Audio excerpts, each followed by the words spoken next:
Damos início a mais um programa Anatomia do Poder. Entrevistaremos hoje uma das mais brilhantes procuradoras da República do Brasil, a professora Améia da Melon. O seu Instagram me impressiona pelo número de seguidores das suas lições de direito e sou um grande admirador. Gostaria que os nossos procuradores, os nossos operadores de direito tivessem a visão da professora da Melon. Hoje vamos conversar um pouco sobre a posição do Poder Judiciário, o Judiciário hoje, o Ministério Público e talvez algumas das personalidades que hoje estão mais em evidência dos poderes. Minha prezada professora Améia da Melon, eu já começo com uma pergunta para a minha caríssima amiga. Nós estamos vivendo um período em que se discute muito se há ou não ativismo judicial, se a corrente que o Poder Judiciário tem seguido, isto é, de muitas vezes atuar no vácuo legislativo sob a alegação de que o povo recorre a eles têm que dar uma satisfação quando o Congresso não deu. Disso eu ouvi outro dia num debate que tive com o ministro Gilmar Mendes, que disse: vierem e não havendo uma resposta, eu disse a ele que, na minha opinião, quando há um silêncio por parte do Legislativo, o Legislativo está respondendo um pouco à vontade popular, porque é um silêncio eloquente, e quando sente que o povo não quer uma regulação diferente daquela hipótese. Mas ele disse que há certos momentos que tinha, como por exemplo, prendemos o deputado Daniel porque ele disse que ia bater em nós na rua e tal. Então, essa crítica, ainda recentemente, houve uma audiência no Senado Federal sobre o ativismo judicial e todos os senadores se manifestando em grande desconforto por parte dessa incursão do Poder Judiciário, as competências deles ministros. Uma senhora procuradora também, uma grande operadora de direito, porque o Poder Judiciário não existe sozinho, sem Ministério Público, sem advocacia não existe Poder Judiciário. Nós formamos um tripé, cada uma das instituições extremamente importante para que se faça justiça. Como é que a senhora vê? Há ou não ativismo judicial?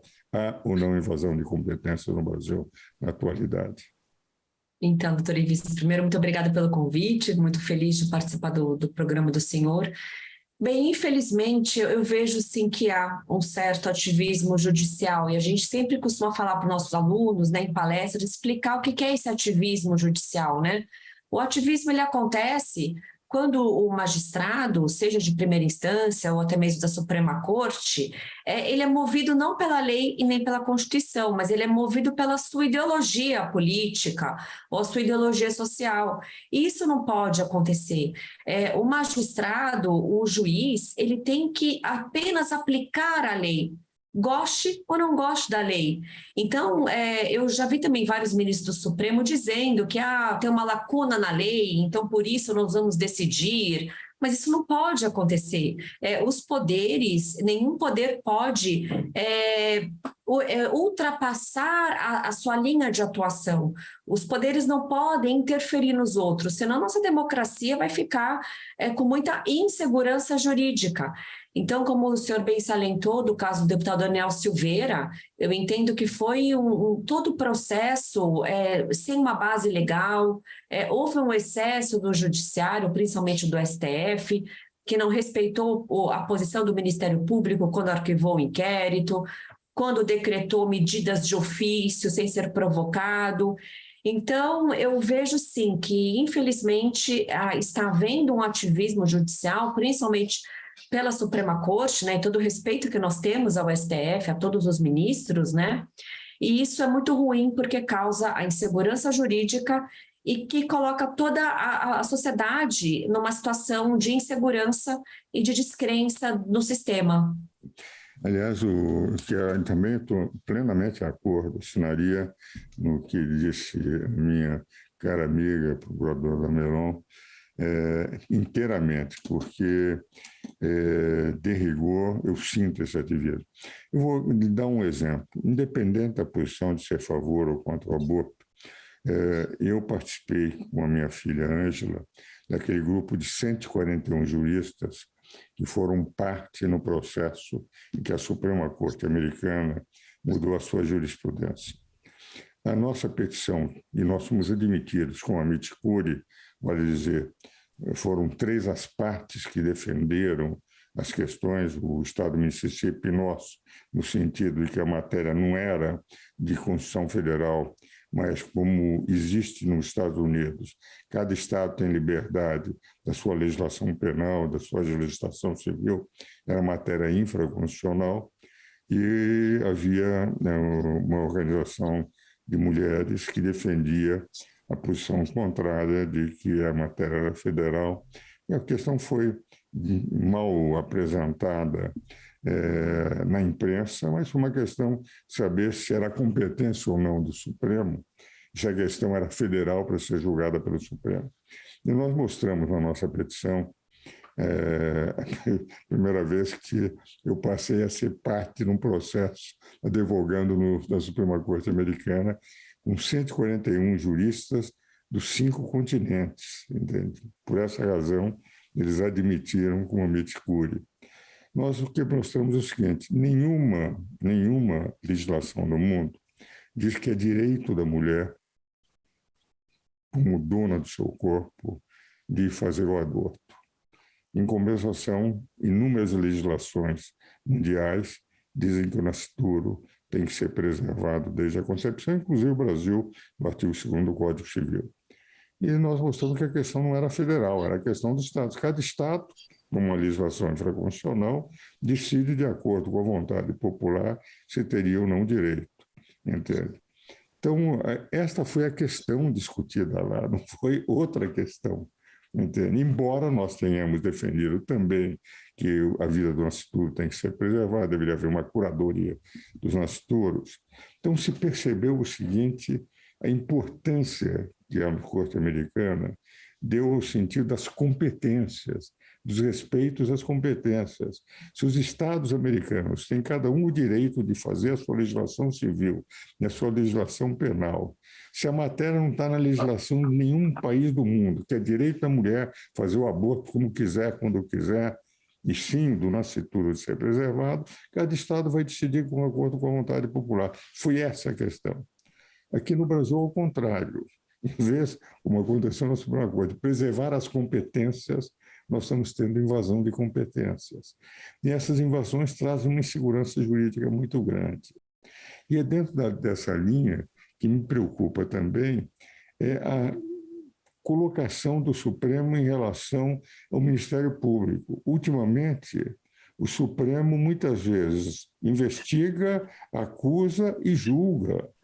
Quando o titular da ação penal, eu sempre considerei, analisando a Constituição, é o Ministério Público. Uhum. A ação penal tem que necessariamente, como é necessário um advogado para defender quem é acusado e um advogado dativo, um defensor público. Como é que a senhora vê essa posição de invadir a competência do próprio Ministério Público? Exatamente.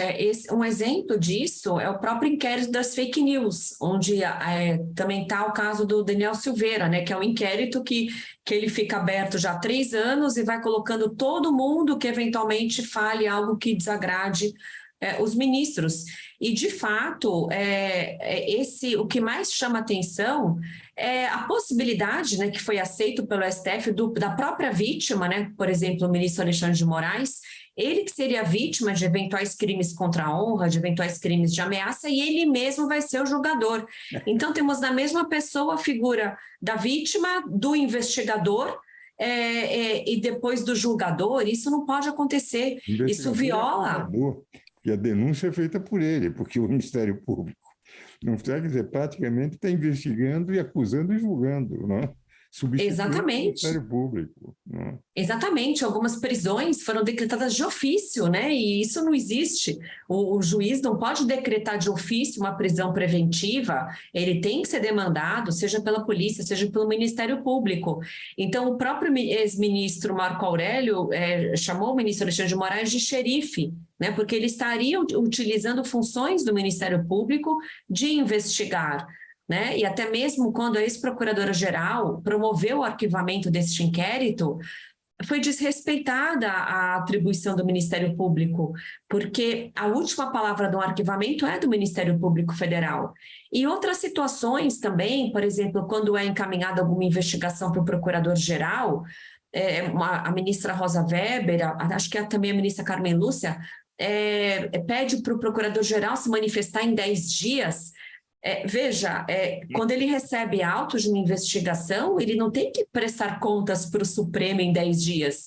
Ele tem que exercer a função dele de analisar aqueles documentos, né? Aconteceu na CPI também, quando a CPI da Covid encaminhou os relatórios finais. Ele é um só, o procurador-geral, então ele tem que se debruçar, ele tem que estudar, e no tempo dele ele vai analisar.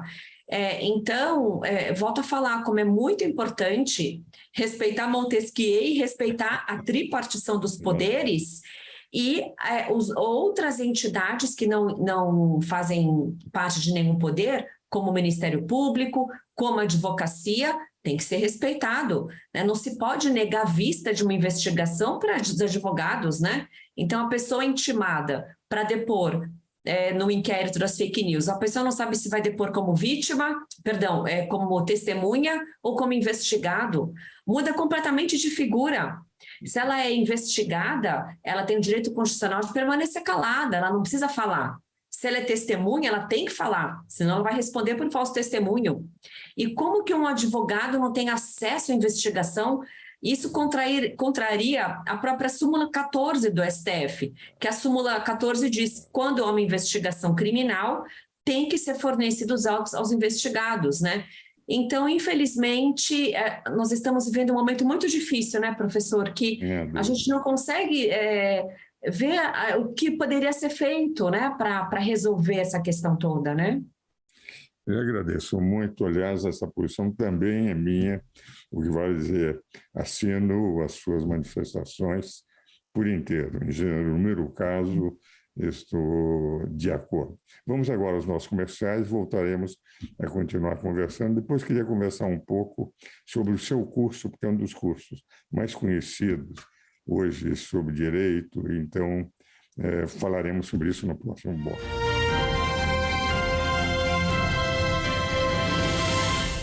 É o programa Anatomia do Poder, hoje entrevistando uma das mais brilhantes procuradoras da República do Brasil, professora universitária, e eu tenho o privilégio de tê-la como amiga, de tal forma que respeito muito o valor, não só a lealdade, a amizade, etc., mas a forma como professora e como procuradora que tem exercido as suas atividades. Como eu sempre faço nos programas, eu ofereço um livro. E também estou lhe oferecendo um livro que eu coordenei de um simpósio que temos que fazer sobre direito tributário e delitos penais, em que escreveram em torno de 20 e poucos escritores brasileiros, penalistas e tributaristas, e com a conferência inaugural do Humberto Ávila, que lhe mandaria entregar, se possível, hoje ou então amanhã. Mas voltando ao nosso programa, nós estamos falando, como falamos sobre o problema da investigação, tivemos, por exemplo, o problema da Covid, fizeram todo aquele espalhafato nos jornais, e até hoje o Ministério Público Federal não encontrou um elemento para poder iniciar uma ação penal.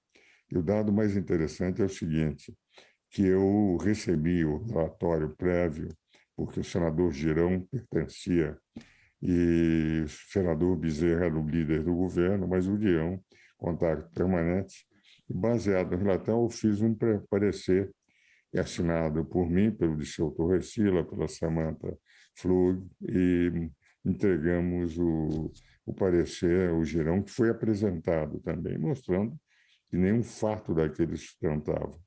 Fizeram todo aquele estardalhaço, vamos ao Tribunal Penal, que eles nem aceitaram a petição dos advogados, uma demonstração inequívoca de que o espalhafato penal não é exatamente o que o direito penal cuida. Nós estamos com essa necessidade de se conhecer de que maneira o Constituinte pretendeu que a harmonia e independência dos poderes se fizesse. Consequencialismo jurídico, neoconstitucionalismo, ou então jurisprudência constitucional, que é corrente que alguns países do mundo começam a discutir, não foi aceito pela nossa Constituinte. Ainda conversava numa audiência pública que tive recentemente no Senado Federal sobre ativismo judicial, eu dizia, poderia até ter sido adotado. Se os constituintes tivessem adotado, nós teríamos que aceitar consequencialismo jurídico. Mas como a minha cara professora disse logo de início, o que nós tivemos foi a tripartição clássica de poderes. Então, tem que se respeitar a Constituição ou mudar a Constituição. Mas, enquanto não mudar, não vejo como o Poder Judiciário tem que entrar. Mas esse livro que estou lhe mandando sobre direito tributário e delitos penais diz respeito também, entende, alguns aspectos inerentes à corrupção, em que a sonegação fiscal muitas vezes decorre de processos de corrupção entre empresários, agentes fiscais, etc. E eu sei que a minha cara amiga tem um curso sobre corrupção. Eu gostaria que os nossos telespectadores conhecessem que não é um curso só para advogados, é um curso também para leigos, não é? Eu gostaria que falasse um pouco sobre o nosso curso, sobre o seu curso no nosso programa. Claro, professor. O curso chama Justiça e Corrupção.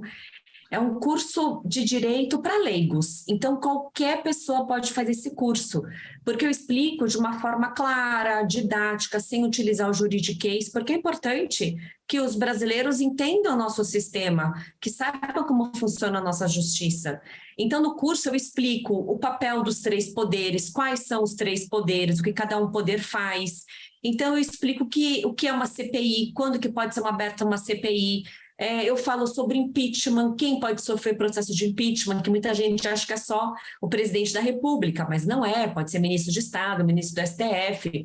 Então, eu falo sobre vários aspectos, como a minha área penal, eu explico como é que funciona uma colaboração premiada, e no finalzinho do curso, eu falo sobre várias operações de combate à corrupção que tivemos na nossa história, desde os anões do orçamento, máfia das ambulâncias, falo do mensalão, obviamente da Operação Lava Jato e, por último, da Operação Covidão, que é bem recente. Então, doutor Ives, é um curso para as pessoas que gostam de acompanhar as notícias, o noticiário, para entender um pouco da política, para entender um pouquinho sobre o direito. Eu sempre falo que é para a pessoa se tornar assim, um cidadão mais completo, né? Porque sem informação, o cidadão não sabe o que é certo, o que é errado, o que ele pode fazer. Então, eu fico muito grata do senhor divulgar, que em breve eu vou estar com as inscrições abertas para a terceira turma desse meu curso Justiça e Corrupção. Que beleza. Aliás, eu quero informar os telespectadores que a professora Tameia da Melon, ela tem 174 mil seguidores no Instagram. Só isso demonstra o sucesso dos cursos que vem dando para ter tantos seguidores.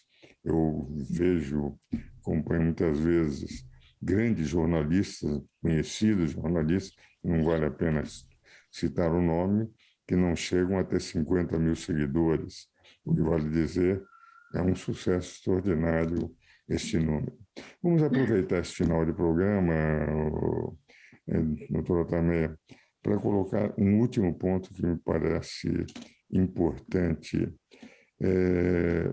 analisar o que eu chamaria, no caso do presidente Lula, uma inversão do processo, sem analisar o problema do presidente Lula, mas exclusivamente o aspecto processual.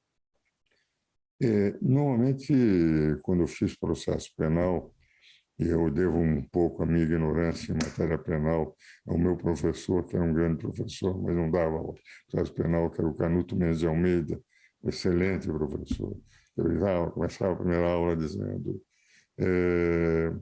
o Código de Processo Penal não é um código de defesa da sociedade, é um código de defesa do acusado. que numa sociedade democrática o acusado tem que ter defesa, e via afora, mas era um grande professor. Mas o grande problema é que, em processo penal, eu queria colocar, é que a primeira coisa que um juiz examina quando chega um processo, isso nós aprendemos na primeira aula de processo civil e processo penal, é saber se ele é competente ou não. Vou ver se eu posso ou não decidir. É matéria tão elementar em processo. No caso do presidente Lula, Sérgio Moro apresentaram essa questão, disse que não havia incompetência. Aliás, qualquer juiz federal pode decidir em qualquer parte do Brasil sobre qualquer questão. 3 desembargadores do TRF, 5 ministros do STJ, 6 ministros do Supremo não viram nada. Pus embargos de declaração de habeas corpus, que é um processo que um não advogado pode apresentar, descobriram que todos eles não tiveram conhecimento de um caso tão elementar de saber se um juiz seria competente ou não. Qual é a sua opinião nesse caso concreto, em que argumento foi apresentado em todo o processo e só 4 anos depois e descobriram algo que qualquer aluno de primeiro ano sabe? Pois é, essa decisão... ou não? Não, o senhor está coberto de razão, é isso mesmo. Quando um juiz recebe o processo, a primeira coisa é ver se ele é competente, né? E isso foi demonstrado desde o início, né? Desde o início da investigação, né? Antes de ter uma ação penal. E como o senhor falou, a defesa sempre tenta, né, tirar o processo do juiz para levar para um outro juiz, até muitas vezes para ganhar tempo, né? Para depois acontecer uma prescrição. Isso sempre foi alegado.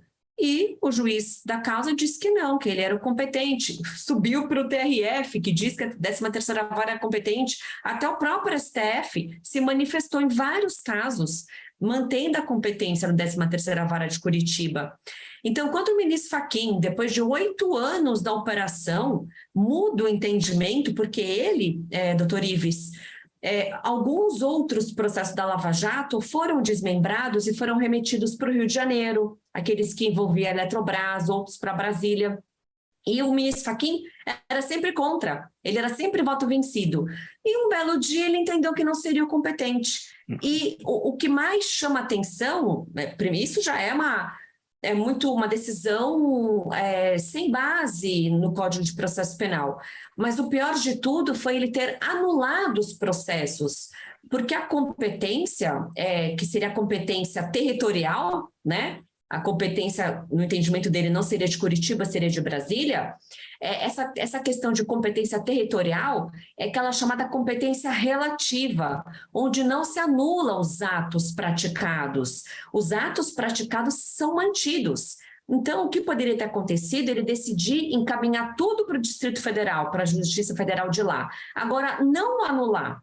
Então, foi uma decisão que não tem base legal no Código de Processo Penal, de forma alguma, e acabou com a maior operação de combate à corrupção da história do Brasil, porque os casos mais emblemáticos, né, 4 processos foram anulados, e quando foram iniciados lá em Brasília, como o ex-presidente Lula tem mais de 70 anos, a prescrição, o cálculo da prescrição cai pela metade. Então, não foi possível abrir novas ações penais contra ele.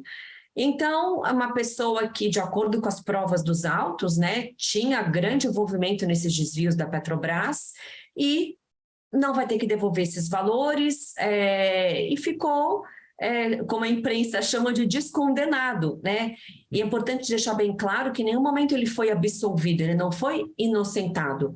Foi apenas uma decisão que anulou os processos, mas, por conta disso, ele restabeleceu a ficha limpa, né? E como se não tivesse nenhum passado de condenação, né? Minha cara doutora Tameia, professora Tameia, muito obrigado por estar no nosso programa. E aquilo que disse que também eu raciocino da mesma forma, criou um país que brincam muitos dos que falam sobre a Lava Jato, que foi desmontada pelo ministro Fachin, que o Brasil passou a ser o primeiro país do mundo que tem corruptores, mas não tem corruptos.